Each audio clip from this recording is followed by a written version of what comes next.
Assalamualaikum warahmatullahi wabarakatuh. Kita berjumpa kembali di channel YouTube Fisika Sapri bersama saya Sapri Hani SPD. Pada kesempatan kali ini kita akan membahas materi tentang keseimbangan benda tegar yang merupakan bagian yang kedua, di mana materi ini merupakan materi fisika kelas 11 SMA. Pada kesempatan kali ini kita akan fokus membahas tentang penentuan titik berat pada benda. Baik, apa itu titik berat benda?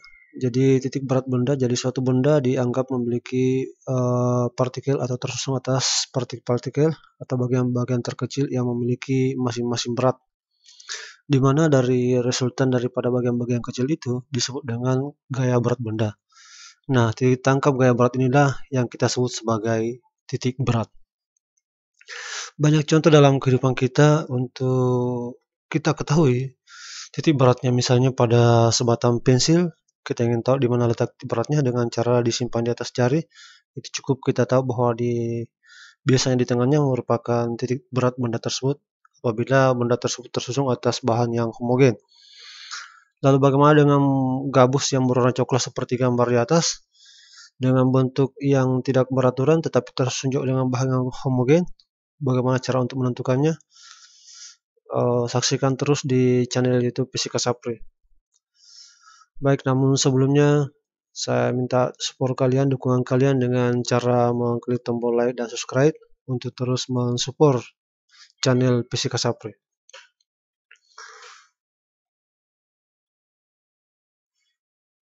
Baik, kita masuk pada penentuan titik berat dengan percobaan. Jadi untuk menentukan titik berat benda bisa dengan dua cara, bisa dilaksanakan dengan percobaan, bisa juga dengan menggunakan perhitungan. Sebagai contoh misalnya dengan menggunakan percobaan, jadi ada gabus dengan bentuk yang tidak teratur, kita ingin tahu di mana letak titik beratnya. Nah, cara yang pertama adalah gabus ini kita gantungkan di atas tali, kemudian kita tarik garis lurus dari atas, ini. Kemudian kita beri kode, misalnya garis itu adalah A dan A aksen. Setelah itu kita putar sisi gabus ini, kemudian kita gantung lagi kembali. Kita gantung lagi dengan menggunakan tali, kemudian kita tarik lagi kembali garisnya. Kita sebut dengan garis itu adalah B dengan B aksen, sehingga ada perpotongannya di bagian tengah. Ini mungkin belum cukup mewakili, kemudian kita putar lagi. Kita putar lagi gabusnya, kemudian kita gantung kembali di atas tali. Kemudian kita tarik satu garis lurus, kita berikan kode C dengan C aksen. Nah, pertemuan dari ketiga garis inilah yang kita sebut sebagai titik berat daripada gabus ini. Jadi yang menentukan titik berat dengan menggunakan percobaan. Lalu bagaimana untuk menentukan titik berat dengan menggunakan perhitungan? Nah, untuk menentukan titik berat menggunakan perhitungan, yang pertama kita cari dulu adalah untuk benda yang berdimensi 1, misalnya berbentuk garis lurus, berbentuk busur lingkaran atau busur setengah lingkaran. Saya kira sudah jelas di atas ini. Ini sudah ada. Jadi kalau berbentuk garis lurus berarti setengah dari panjangnya ini ya, 1/2L. Atau biasanya pas tengah-tengahnya jika tersusun secara homogen bahannya ya. Jadi pas di sini tengah-tengahnya jika berbentuk garis lurus. Kalau berbentuk busur lingkaran, ini sudah jelas, R kali tali busur dari AB ini, kemudian per busur AB-nya ini. Demikian juga untuk busur setengah lingkaran, saya kira sudah jelas. Untuk menentukan letak berat pada benda yang dimensi 1, bisa kita gunakan persamaan X sama dengan L1X1 tambah L2X2 tambah L3X3 tambah dan seterusnya per L1 tambah L2 dan seterusnya jika tersusun atas beberapa ini ya, panjang. Berarti X sama dengan sigma L kali X per sigma L. Kemudian pada sumbu Y-nya L1Y1 tambah L2Y2 ini tambah L3Y3 dan seterusnya per L1 tambah L2, atau bisa kita ambil sigma L kali Y per sigma L. Ini adalah persamaan untuk menentukan titik berat pada benda berdimensi 1. Untuk lebih jelasnya mungkin kita bisa lihat pada contoh soal berikut ini. Baik, kita lihat contoh soal untuk titik berat benda dimensi 1. Perhatikan gambar berikut ini. Oke, jadi ada bidang koordinat X dan Y, kemudian ini benda berdimensi 1, jadi ada batan dari ini kita anggap sebagai batang 1, ini batang 2, batang 3, dan batang 4. Bagaimana caranya menentukan titik berat daripada keempat batang tersebut? Oke, baik, kita buat langkah yang pertama adalah membuat tabel seperti ini. Jadi kita buat namanya garis, kolom garis, kemudian X, Y, L, kemudian L kali X, dan L kali Y. Ini kita buat tabelnya seperti ini. Jadi kebetulan ada 4 garis, garis 1, 2, 3, dan 4, makanya kita buat sini 4 baris ini. Garis 1, garis 2, garis 3, garis 4. Kita berfokus ke garis 1 yang ini. Garis 1, X-nya adalah 4. Kenapa 4? Karena ini panjangnya adalah 8. Maka pertengahannya dari 8 itu adalah 4. Maka ini 4. Ini. Kemudian Y-nya 0. Pada garis itu Y-nya adalah 0. Karena dia tepat berada di garis X. Ini. Makanya 0. Kemudian panjangnya 8. Sudah jelasnya dari 0 sampai 8. Berarti L-nya 8. Cukup. Selanjutnya kita masuk ke garis 2. Garis 2 yang ini yang berdiri tegak ke atas ini. X-nya adalah 4. X-nya 4 itu karena dia berdiri tepat di garis 4X ini. Ini ke atas. Kemudian Y-nya adalah 3. Y-nya 3 karena ke atas ini panjangnya 6. Berarti pertengahannya adalah 3. Kemudian jelas panjangnya L. Panjangnya adalah 6. Panjangnya dari sini sampai ke atas adalah 6. Kemudian kita lanjut ke garis ketiga. Garis ketiga yang ini. Garis ketiga yang ini. X-nya adalah 6. X-nya adalah 6. Perhatikan bagus-bagus. Jadi dia dimulai dari 2 sampai 10. Berarti pertengahannya adalah di 6. Di 6 ya. Pertengahannya adalah 6. Jadi antara 2, rentan 2 sampai 10 itu pertengahannya adalah 6. Kemudian Y-nya adalah 6. Y-nya adalah 6 karena dia tepat berada pada garis C itu sama dengan 6. Ini makanya dia 6. Kemudian panjangnya adalah 8. Dia dari 2 sampai 10 berarti panjangnya adalah 8. Terakhir kita masuk ke garis yang ini, garis keempat yang berdiri tegak ke atas ini. X-nya adalah 8. Kenapa 8? Karena dia berdiri tepat di garis 8 ke atas ini. Ini. 8. Kemudian Y-nya juga 8. Y-nya 8 karena pertengahan antara 6 dengan 10 itu adalah 8. Tengah-tengahnya 8. Panjangnya adalah 4. 4 itu dari 6 dengan 10 berarti 10 kurang 6 dapat 4.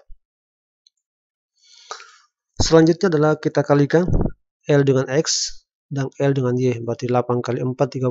Oke, jelas. 8 kali 0 dapat 0. 6 kali 4 24. 6 kali 3 18. Kemudian 8 kali 6 48. 8 kali 6 lagi 48. 4 kali 8 32. 4 kali 8 32. Sekarang kita totalkan. Jadi keseluruhan L-nya ini adalah 26. 8 tambah 6 tambah 8 tambah 4 adalah 26. Kemudian totalnya LX adalah 32 tambah 24 tambah 48 tambah 30 adalah 136. Kita jumlahkan ke atas. Dari atas ke bawah ya. Kemudian kita jumlahkan lagi LX-nya adalah 0 tambah 18 tambah 48 tambah 32 sama dengan 98. Oke, selanjutnya kita langkah terakhir adalah menentukan nilai X dan X0-nya dan Y0-nya ya. Jadi X0-nya adalah sigma LX per sigma L. Sigma LX ini adalah 136 per 26 dapat 5,23. Gitu. Kemudian Y0-nya adalah sigma Y per L. Sigma L ini adalah 98 per sigma L-nya adalah 26. Ini. Berarti 98 per 26 dapat 3,76. Berarti berat benda ini 5,23 berarti sekitar sini. dan 3,76, berarti sekitar sini. Di sini titik beratnya, sekitar sini.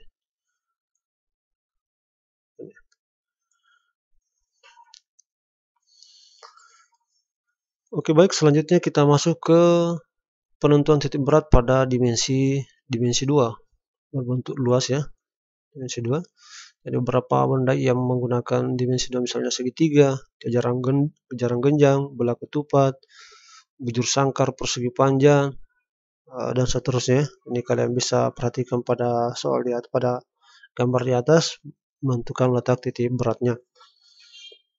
Tetapi secara umum penentuan titik berat untuk benda yang berdimensi 2 itu kita bisa gunakan persamaan X0 sama dengan A1 kali X1 tambah A2 kali X2 tambah A3 kali X3 tambah dan seterusnya per A1 tambah A2 tambah A3 dan seterusnya.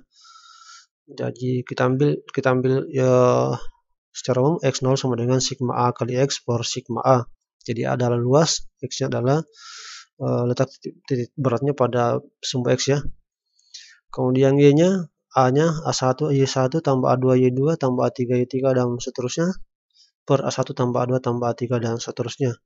Atau bisa kita tuliskan Y0 sama dengan sigma A kali Y per sigma A. Ini untuk menentukan letak berat pada dimensi 2. Kalau tadi dimensi 1 adalah simbolnya adalah L, sedangkan pada dimensi 2 simbolnya adalah A.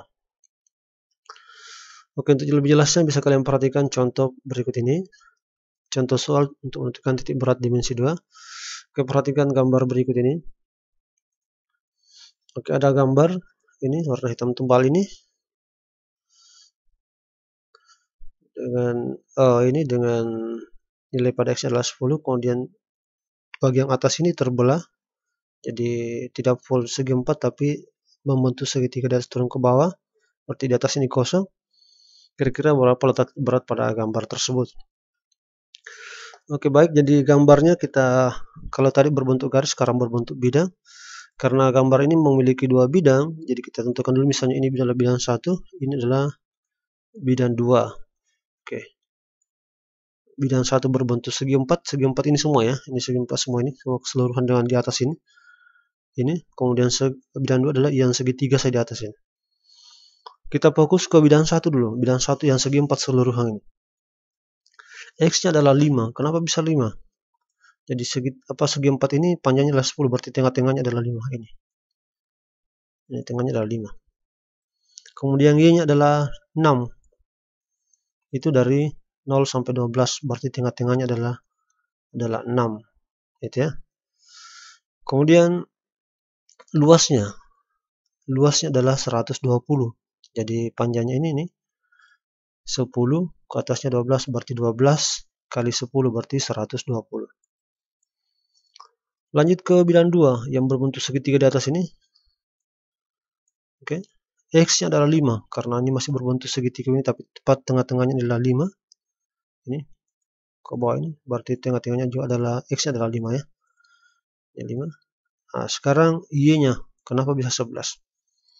Oke, untuk menentukan letak titik berat pada segitiga, kita gunakan persamaan sepertiga kali tinggi. Sepertiga kali tinggi. Oke. Tingginya ini segitiga adalah 12 kurang 9 adalah 3. Dari sini ke sini itu adalah 3. Berarti sepertiga kali 3 adalah 1. Adalah 1. Sepertiga kali 3 adalah 1. Jadi 3 kali 1, 3 bagi 3 dapat 1. Nah, tinggal kita kurangi saja, berarti sekitar sini ya. Ini. Nah, tinggal kita kurangi saja, 12 kurang 1 berarti 11. Gitu. 12 kurang 1 karena dia menghadap ke bawah berarti kosong. Makanya dia tinggal dihitung saja 12 kurang 1. Kemudian luasnya adalah min 15. Loh, kenapa kok min? Jadi min ini karena dia merupakan ruang kosong, makanya kita kurangnya. Berapa nilainya? 15. 15 itu kita ambil dari 1/2 alas kali tinggi. 1/2 alasnya itu 10. Oke, tingginya adalah 3. Jadi 1/2 alas kali tinggi 1/2. Oke. Alasnya 10. Oke, tingginya 3. Oke, 10 kali 3, 30. 30 kali 1 tetap 30. 30 bagi 2 dapat 15. Tapi saya ulangi, nilainya adalah minus karena dia ruang kosong. Sekarang kita tinggal kalikan saja A kali X dan A kali Y. 120 kali 5 dapat 600. 120 kali 6 dapat 720. 15 kali 5 dapat 75. Ingat, minusnya tetap minus. 15 kali 11 dapat 165. Minus 165. Sekarang kita totalkan. 120 kurang 15 dapat 105. Ini. Kemudian AX-nya kita kurangi. 600 kurang 75 dapat 525. Dan 720 kurang 165 dapat 555. Nah, sekarang kita tentukan berapa X0-nya dan Y0-nya. Jadi X0-nya adalah sigma A kali X per sigma A. Sigma X-nya adalah 525. Sigma A-nya adalah 105. Berarti 525 bagi 105 adalah 5 cm.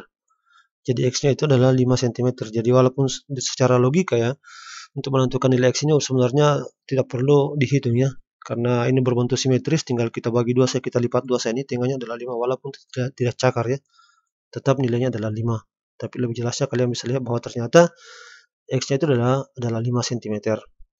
Kemudian Y-nya, sigma AY 555 per sigma A, sigma-nya adalah 105. 555 per 105 adalah 5,28 cm.